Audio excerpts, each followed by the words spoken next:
নমস্কার, সাবনাভিক নিউজ নেটওয়ার্কে আপনাদের স্বাগত।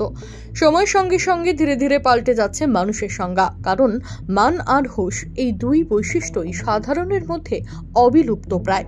একথা বলতে বাধ্য করছে এ উন্নত মানুষের অনুন্নত মানসিকতা।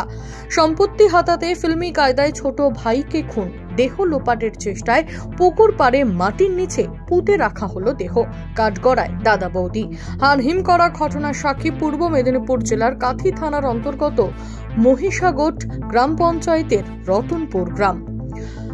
গত 10 দিন ধরে নিখোঁজ ছিল ওই অঞ্চলের বাসিন্দা মিঠুন সাঁতরা। কর্মসূত্রে বাইরে থাকলেও বেশ কিছুদিন আগে বাড়িতে ফিরেছিল সে।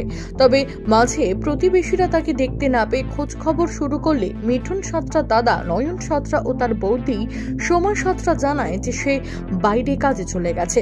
তবে তা বিশ্বাসযোগ্য বলে মনে হয়নি প্রতিবেশীদের।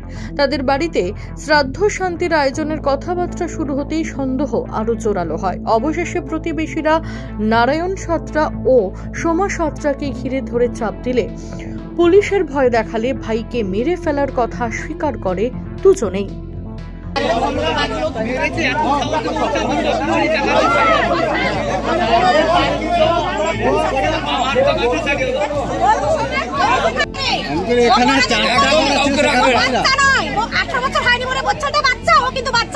ও বলেছিল কি হায়দ্রাবাদ চলে গেছে, হায়দ্রাবাদ এইখানে নেই। বাবাও জড়িত, কেউ নিয়ে যান, আপনারা কেউ নিয়ে যান, ও 3 ছেলেকে নিয়ে যান। আমরা যখন জিজ্ঞেস করতে আসি না স্যার।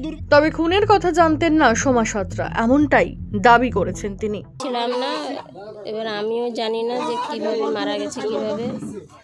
বাড়িতে এসে জিজ্ঞেস করেছিলাম যে এরকম মিঠুন কই, তো আমার স্বামী বললো যে ওনাকে হায়দ্রাবাদে আমি পাঠিয়ে দিয়েছি।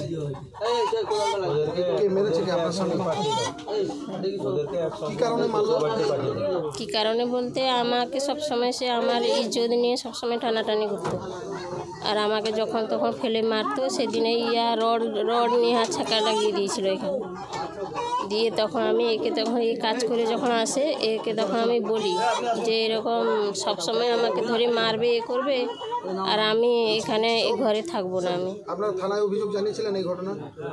থানায় এর আগেও অনেকবারও অভিযোগ জানানো হয়েছে। তাকে পাগল বলে সবাই ছেড়ে দিত সবসময়, যে সে পাগল আছে। গ্রামবাসীরা খবর দিলে রতনপুরে উপস্থিত হয়ে কাথি থানার ভারপ্রাপ্ত আধিকারিক সহ বিশাল পুলিশ বাহিনী ম্যাজিস্ট্রেটের উপস্থিতিতে ওই মৃতদেহ উদ্ধার করে। উল্লেখ্য, বিগত দিনে ভাইয়ের সঙ্গে সম্পত্তি নিয়ে বিবাদের জেরে মিঠুনের মাথা ফাটিয়ে দিয়েছিল তার দাদা ও বৌদি। আর আজকে ভাইকে এভাবে খুনের ঘটনায় আতঙ্কিত এলাকার মানুষজন। ইতিমধ্যে এই ঘটনায় অভিযুক্ত নারায়ণ সাঁতরা ও সোমা সাঁতরাকে গ্রেপ্তার করেছে কাথি থানার পুলিশ। শুরু হয়েছে তদন্ত। মদন মাইতি, সাবনাভিক নিউজ, পূর্ব মেদিনীপুর। সমস্ত খবরের আপডেট পেতে লাইক করে সাবস্ক্রাইব করুন সাবনাভিক নিউজ। সেই সঙ্গে বেল বাটন প্রেস করতে ভুলবেন না। আপনাদের একটা সাবস্ক্রিপশন আমাদের জন্য অত্যন্ত মূল্যবান। জয় হিন্দ।